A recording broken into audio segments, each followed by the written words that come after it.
अस्सलामु अलैकुम रहमतुल्लाहि व बरकातुहू। दोस्तों, मैं हूं इम्तियाज़ हुसैन और आप देख रहे हैं हमारा यूट्यूब चैनल वज़ाइफ मीडिया ऑफिशियल। दोस्तों, आज की इस वीडियो में हम बात करेंगे अल्लाह रब्बुल इज़्ज़त के सिफ़ाती नाम में से एक नाम अन्नाफ़िउ के ख़वास के मुताल्लिक़। दोस्तों, अन्नाफ़िउ के ख़ास तो बहुत सारे हैं जिनका इहाता दुश्वार है। आज आपके सामने 7 ऐसी ख़ासियतों का जिक्र किया जाएगा जो इंतहाई मुजर्रब हैं। दोस्तों, अपनी बात को शुरू करने से पहले एक छोटी सी रिक्वेस्ट है कि जिन भाई ने अभी तक हमारा चैनल सब्सक्राइब नहीं किया वो चैनल को सब्सक्राइब कर लें और बेल आइकन बटन को भी दबा लें ताकि हर नई आने वाली वीडियो बर वक्त आप तक पहुंच सके।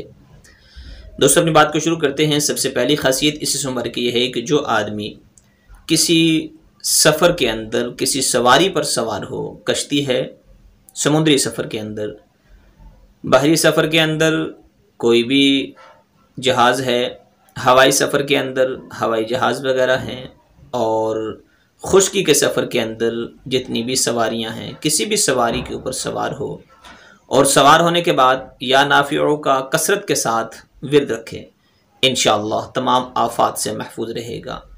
जहाज़ समुंदर में गर्क नहीं होगा, खुश्की की सवारी है तो उसके एक्सीडेंट या और कोई नुकसान नहीं होगा, हवाई जहाज़ है तो उसके क्रैश होने का भी ख़तरा नहीं है। इंशाअल्लाह अल्लाह इसको बखैर व आफ़ियत अपनी मंजिल तक पहुँचाएंगे।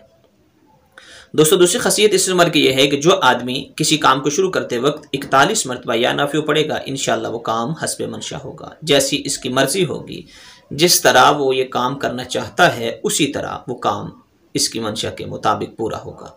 दोस्तों, तीसरी खासियत इस मुबारक की यह है कि जो आदमी बे औलाद है और वो चाहता है कि उसकी नेक सालेह औलाद हो, तो वो बीवी के पास जाने से पहले, बीवी से मुलाकात करने से पहले इस इस्म मुबारक को पढ़ लिया करे तो इंशाअल्लाह नेक सालेह औलाद पैदा होगी।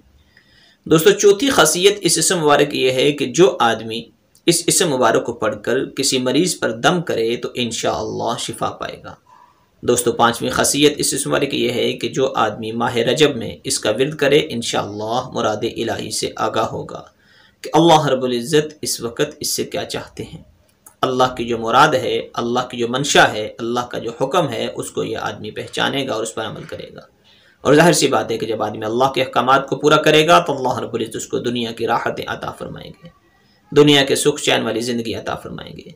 दोस्तों, सातवीं खासियत इस इस्म मुबारक की यह है कि जो आदमी 4 दिन जहाँ तक हो सके पढ़े, इंशाअल्लाह कभी किसी गम में नहीं पड़ेगा, किसी गम के अंदर मुब्तला नहीं होगा।